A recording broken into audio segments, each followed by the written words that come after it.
So this is a large problem in the general dog keeping community. People getting dogs that are ill-suited to be pet dogs genetically and trying to make pet dogs out of them, right? And so if I get a client that has one of those dogs, I want to teach the dog to be polite, certainly, but I also tell them that in order for this dog to have a satisfied life and you to really have a really meaningful relationship with this dog and this dog to function, you're going to have to give it outlets.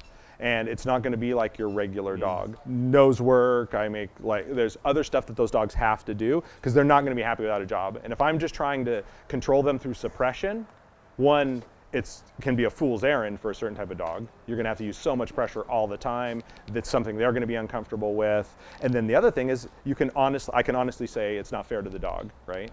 Like, this is not a dog that's cut out for that. And those mismatches are something that I will help people with if they're willing to get on board and satisfy the dog's needs. And to me, there's always a minimum level you have to do to satisfy the dog's needs. Somebody has a basset hound, I don't have to do very much to satisfy that dog's needs, right?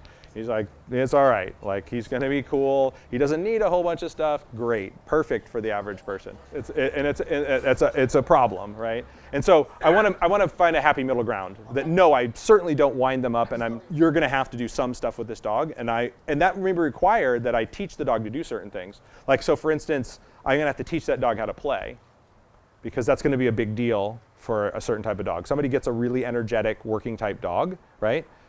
Appropriate outlets for energy are going to be essential.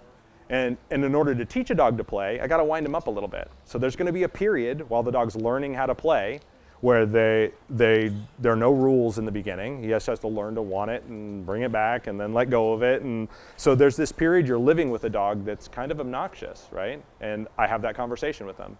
Like, in order for us to build this tool, which is going to make your life easier later, for you to go in the backyard and play frisbee with your dog or whatever and burn up some of his energy and give him an outlet, have something that's meaningful so he doesn't choose where to put this energy. So that's the other thing with the working dogs. If I'm not supplying any of the outlets for your energy, training and focus on me, they're going to invent their own. They're going to be chasing birds in your backyard and digging holes and ripping the bark off your trees and trying to kill the neighbor's cats. They'll develop their own hobbies, right?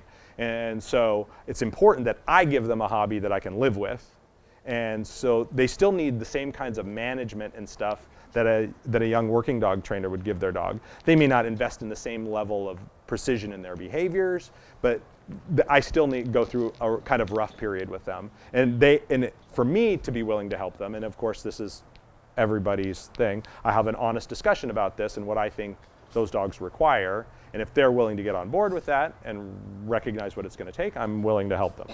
If they're not, then I say, well, I think you're being unfair to the dog, but here's a list of trainers who will go hire them. They'll put an e-collar on your dog and they'll make him lay there, right? So I think it's unfair, but I'm not doing it, right? So yeah, exactly.